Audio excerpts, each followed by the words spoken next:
invited to share some ideas and thoughts about changes coming because of the AI technologies.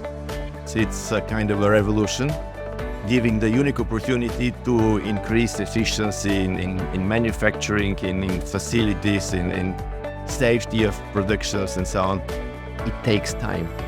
And with AI and all those machines, in the very moment you have the one specialist, you have the one solution, you can just replicate. You don't need 3 years for 1,000 specialists, you need seconds. You have the solution, you can scale it up. A robot on a production line is fixed, it's stationary, and it works in the near 3-5 meters. If you put it on wheels or on legs, you can extend its range of its reach, so it changes completely the approach to do a production. This is a huge impact.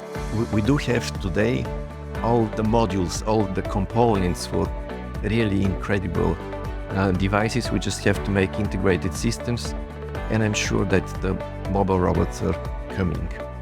Many teachers are happy to have students which outperform them, but it's not always the case. Having AI means every next machine can keep this minimum standard. So you can set minimum standards for efficiency, for safety, and then outperform them easily.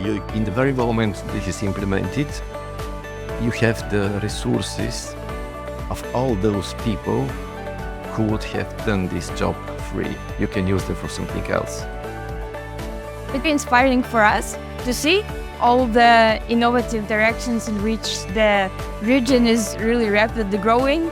And we are very thankful to the Saudi government and the United Nations Industrial Development Organization for giving us an opportunity to contribute with our expertise to this historical moment of evolution and innovation. Special thanks to the government of the Kingdom of Saudi Arabia, as well as to the UNIDO agencies, to share our ideas and views how we can accelerate the implementation of these technologies. Thank you.